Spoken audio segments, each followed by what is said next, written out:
Hello, this is Chemistry Central Science, 11th edition. We're in Chapter 2 on atoms, molecules, and ions. This is the end of the chapter questions, number 67. Write the chemical formulas for the following compounds: aluminum hydroxide, potassium sulfate, copper 1 oxide, zinc nitrate, mercury 2 bromide, iron 3 carbonate, sodium hypobromite. Okay, all of them terrifying if you don't know any of your polyatomic ions. So these are things that simply just come with exposure and practice. You have to eventually learn them. They don't just come to you. The names are not always suggestive. So there are some tricks here. First of all, every one of these are neutral. So if you know what the formula is, the charge sometimes can be figured out. If you can't remember whether it's -2 or -1 or whatever, sometimes you can figure it out. Not always, but sometimes you can, based upon the cation. So let's first of all just do them in order. Aluminum is in group 3. Okay, so that is going to be +3. Let's do a little bit of review. Anything in group 1 is going to be +1. Anything in group 2 will be +2. Group 3 will be +3. Group 4 is either going to be +4 or -4, or more likely it doesn't do ions. Usually the carbon silicon group doesn't do ions. You can have them, but that's not normal. Then they're going to start going backwards. This is -3, then -2, then -1. So if you were to have something like oxide is easy. Oxide is simply, here's the oxygen. It's in group 6. That means it has a charge of -2. So for this copper 1 oxide, this would be -2. And then how many copper 1s, which is +1, goes with 2? 2. And that is an easier one. When you start having polyatomic ions, you have to use some memory work. All right, so let's look further. So here's the aluminum. We saw aluminum was in this one. B is potassium. That's in group 1. Let me just go ahead and do that. So aluminum, we're going to say that's +3 just for ourselves. Potassium is +1. Copper 1 is easy. It's given. If you have a Roman numeral, it's whatever the Roman numeral is. Copper 1 is 1. Zinc is in the transition metals, but there are three that have only one charge.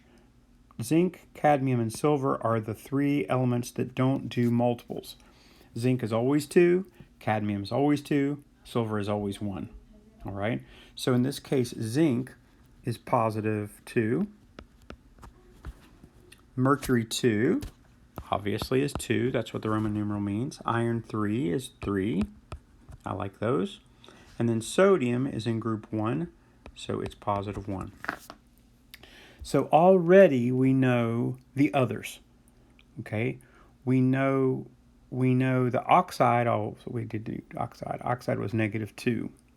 Okay, so the rest is due in memory. There's no other way around it. Hydroxide. Okay, hydroxide is OH -1.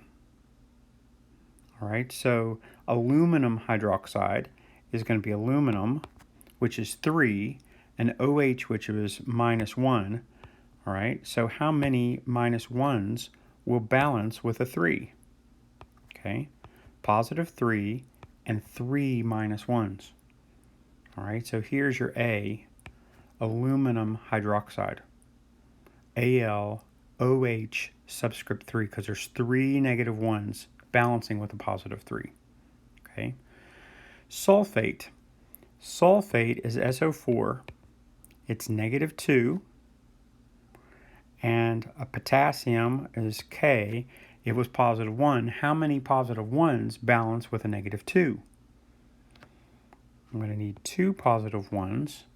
And so your B is going to be K2SO4, potassium sulfate. Okay. Copper 1 oxide is the easy one here because everything is done for us.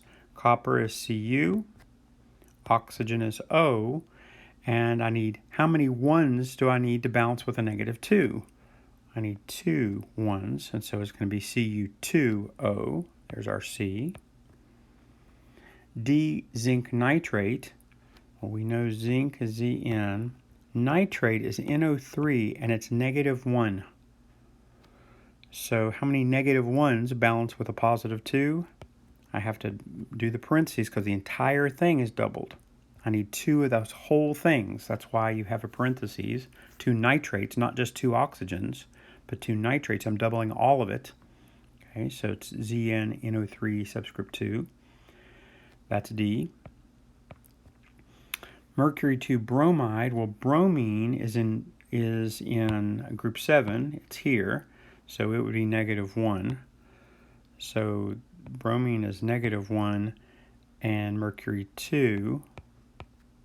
Okay, mercury 2 is going to be 2, so I need how many negative 1s with a positive 2? I need 2 negative 1s, so it's HgBr2. All right, that's E. F is iron 3 carbonate. Again, this is a memory work. CO3, it's a negative 2. And so this is kind of tough. I'm going to go briefly write this in. Negative 2, it usually doesn't go there at all. And then I have iron, which is a 3. See, I have to have them balance each other because iron carbonate is neutral. So if I were to have a plus 3 and a minus 2, I'd still end up with a plus 1. I have to balance them. So I want a multiple between 2 and 3. And I'll see 2 times 3 is 6. So how many irons? 3 times 2 is 6. And how many carbonates? 2 times 3 is 6. And so you'll end up with, first of all, I want to show you. So I wrote this in because this over here, the charge, which usually is never written, becomes the subscript of this side. And this charge becomes the subscript of this side. So it's kind of a switch. So I can erase the top. Okay. That was bad. Fe2 parentheses CO3 subscript 3. Okay. And that is your F. And the last one, G, sodium hypobromite. Sodium is in group 1, so it's positive 1.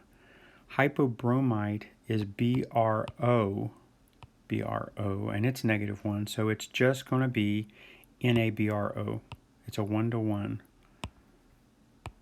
Sodium hypobromite, BRO.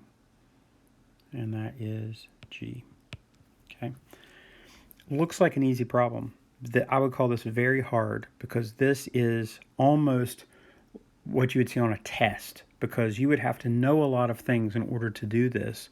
That's why they're asking you to practice. This is a practice forcing you to say, do I know the polyatomic ions or not? And so to do well at this, there is some memory work required, and this is one of them. Okay? All right.